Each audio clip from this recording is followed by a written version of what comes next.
Speaker. Dr. Megan Woods. Thank you, Mr. Speaker. And it is my pleasure to take a call in this budget debate. I do note, Mr. Speaker, that we are getting towards the end of this debate, and it's just becoming more and more obvious the obsession that the government benches have with talking about this side of the House. And Mr. Speaker, I think this speaks to the fact that this was a do-nothing budget, that there's really very little to talk about for those members. The member that has just taken his seat is probably the only speaker that I've heard since mid-last week that hasn't used the opportunity to share their obsession with the world about the MOU signed on this side of the House. Well, I say to that members on that side of the House, you are a government, a party in government with three other parties that you have memorandums of understanding with, an arrangement that my colleague Kelvin Davis has very eloquently dubbed the menage a trois of this House. That is a side of the House that is trying to manage a four-way relationship, Mr. Speaker, and keep it in check. Because, Mr. Speaker, in this penultimate budget that we have heard from the government, what have we heard from members when they stand up? Is it pride that they speak about what this government is going to do, what the vision is? No, Mr. Speaker. What we're hearing about is ghost constituents and what they're saying on the streets of Otaki, and very tellingly, Mr. Speaker, we're hearing the slip into FPP mentality of people naming their constituencies and the pork barrel politics that we saw at question time today. This is a sign of a desperate government that is on the run because they know they failed to deliver in Budget 2016.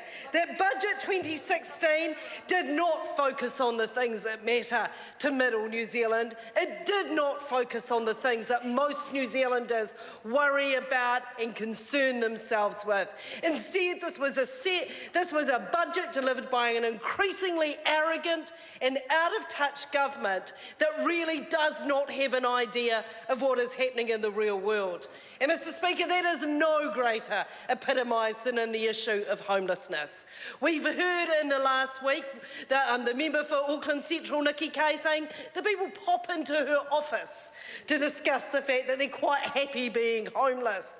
We've had the Prime Minister just making things up about what social agencies are doing, and the Minister in charge having to take the bullets for the fact the Prime Minister has been very, very frugal with the truth when it comes to this matter. Because, Mr. Speaker, this is a government that does not... Order. I am going to warn the member. I think she probably just went over the line twice with her making her up and frugal with the truth comments. I think those are not parliamentary terms. Thank you, Mr. Speaker. What we have is a government that is failing to address this very real issue and to look at the things that matter. We have a government that has nothing in this budget to fix the housing crisis, be it homelessness or whether it be people getting into their first homes and their ability to save the money to do that. We have a budget that has cuts in real terms to health and education, the very things that parents concern themselves about their children and the future for their children and the kind of future they're going to have in this country. It's what we used to refer to as the Kiwi dream, Mr. Speaker. The idea that you'd get a quality education, access to world-class health and healthcare system, and that one day that you would be able to afford to own your own home. That wouldn't be the preserve of the very few at the top. That's what most New Zealanders strived for. But, Mr. Speaker, that is something that is increasingly out of touch. That what we are seeing is most New Zealanders, middle New Zealand, get a smaller slice of the economy and what is on offer. And, Mr. Speaker, we see that if we look at the issue of health. We have a minister that wouldn't even front up to the opposition spokesperson for health today to answer questions and transfer those questions away.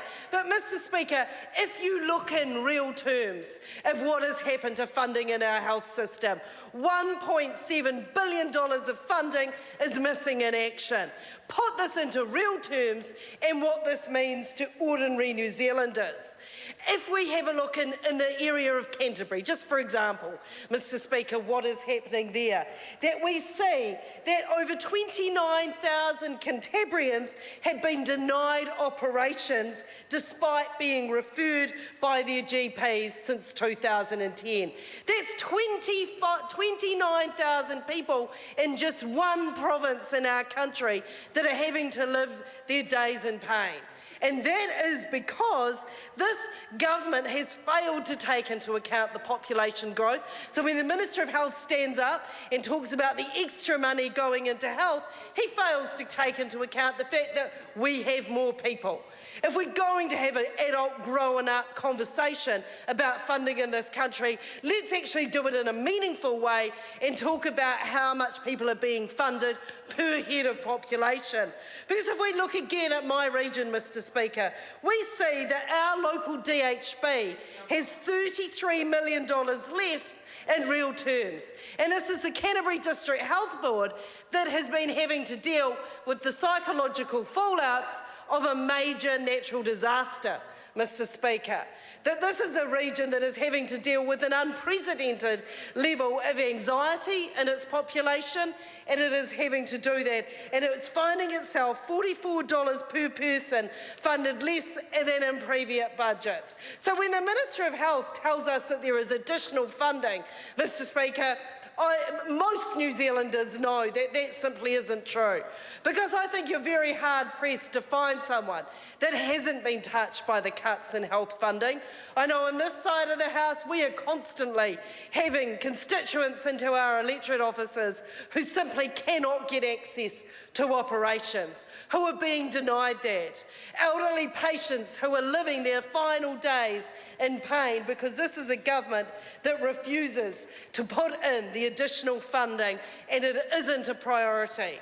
Middle New Zealand and most New Zealanders are not their priority. Instead, it is the few at the top. And Mr. Speaker, we're being told, and the last speaker talked about the growth that we're seeing, but what this budget has forecast is shamefully weak per capita growth of GDP over the next 2 fiscal cycles, Mr. Speaker. We're seeing 0.5% forecast for the 15-16 financial year and 0.9% for the 16-17 financial year. And Mr. Speaker, this is low growth. It's not the kind of ambition that we need from a government. It's not the kind of aspiration that we want to see for New Zealand. Instead, we want to see a government that has a vision, that has a plan, that wants to invest in its people, that wants to grow its economy, that wants to create jobs with high-paid wages and security, and not be content to let people flounder, to let people out there on the scrap heap without access to health, without access to education, and without access to housing, Mr. Speaker. I also want to turn my attention briefly to the issue of Canterbury and the Canterbury recovery in this budget. Because what we saw in this budget, Mr. Speaker, was yet more evidence of how Canterbury is slipping down the list of priorities for this government. The commitment to the Canterbury recovery is wavering. You'll hear that figure of $17 billion bandied around. Well, let's unpack that figure.